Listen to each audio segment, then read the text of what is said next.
네, 맞습니다. 차별금지 좋은 말이지요.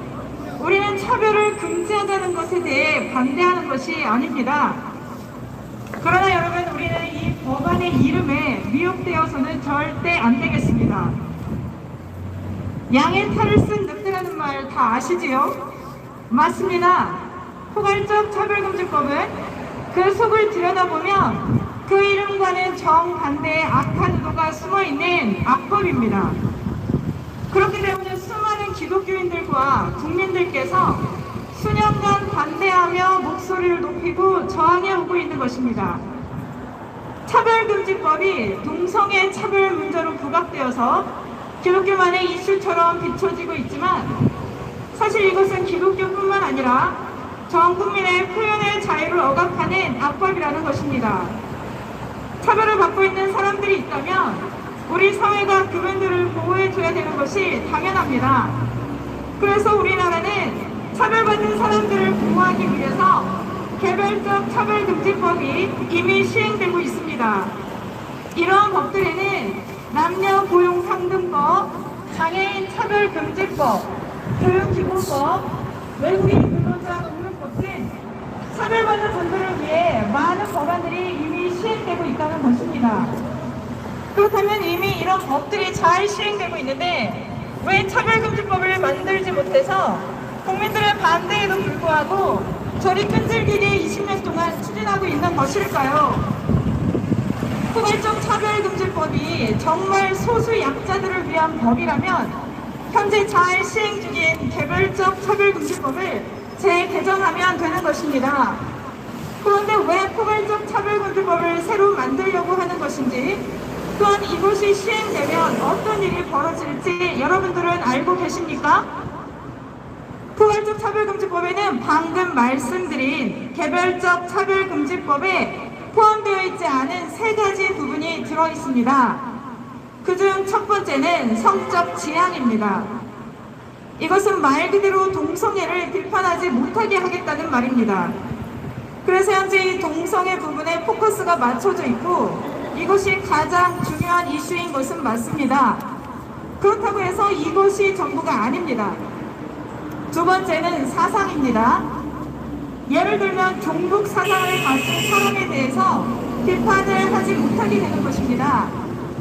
만약 누군가가 나는 김일성을 만든 주체사상 신봉자라고 하면서 공무원이 되고 싶다고 했을 때 이 사람을 주체사상 신봉자라는 이유로 고용하지 않거나 비판하지 못하게 된다는 것입니다. 자영업자들도 마찬가지입니다. 직원을 고용할 때 종교나 인종, 사상이 다르다고 하여 채용을 하지 않았을 때 불쾌감을 느낀 지원자가 이것을 법적으로 문제 삼았을 시 그것을 입증해야 하는 자는 피해자라고 주장하는 자가 아닌 고용주가 본인이 차별하지 않았음을 입증해야 하는 어이없는 상황이 발생하게 되며 그 피해는 나와 내 가족, 친척, 지인들이 될 수 있겠지요. 불쾌감을 느꼈다는 기준은 도대체 어떻게 누가 정할 수 있습니까? 그리고 세 번째는 종교입니다. 이것도 예를 들면 사이비 이단 종교로 유명한 신천지 이만희 교주에 대한 비판도 문제가 될 수 있게 됩니다. 만약 성소수자가 동성애를 비판하는 설교나 강연을 듣고 나는 불쾌감을 느꼈다고 하면서 국가위원회에 진정을 제기하면 강연자는 시정 권고를 받게 되고 시정명령을 이해하지 않을 경우 3천만 원 이하의 이행 강제금이 부과될 수 있습니다. 그리고 더 무서운 사실은 이 이행 강제금은 한 번이 아닌 중복해서 계속 부과할 수 있도록 되어 있다는 것입니다. 누군가가 나쁜 의도를 가지고 해당 단체나 사업장을 신고한다면 어떻게 버틸 수 있겠습니까? 여러분의 교회, 여러분의 회사, 여러분이 운영하는 가게가 이런 일을 당할 수 있게 된다는 것입니다. 이러한 예시들은 차별이 아닌 건전한 비판의 대상으로 인식되어 왔습니다.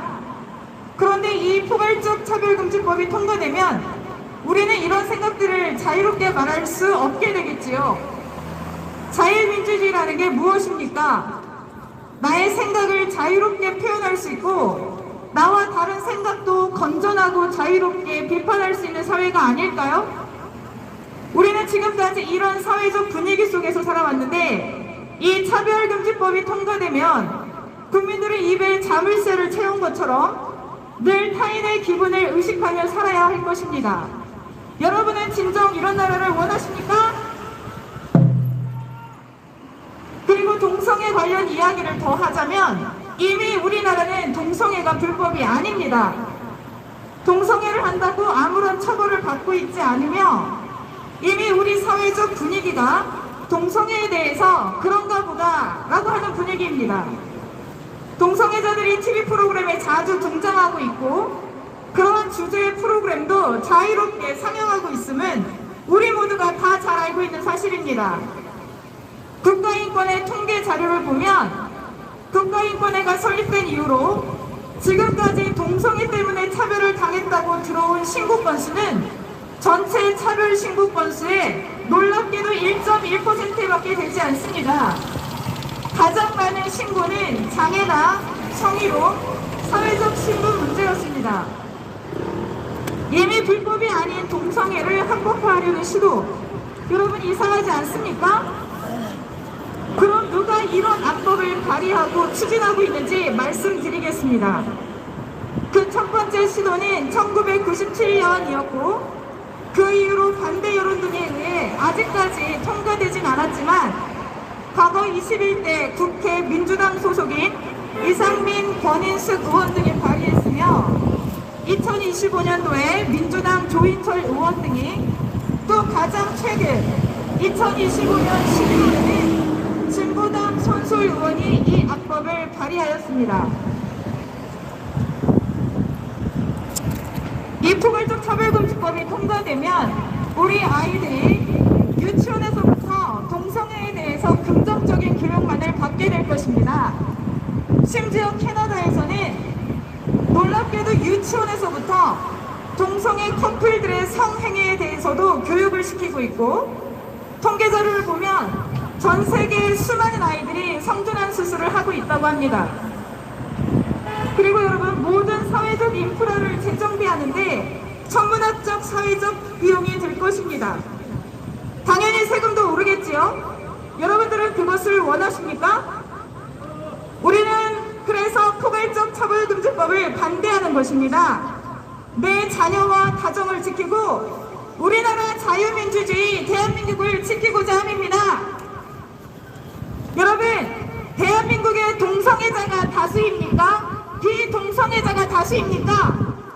왜 소수의 동성애자를 위해 다수의 국민들이 역차별을 당해야 합니까? 대부분의 국민들은 성소수자를 차별하지 않습니다.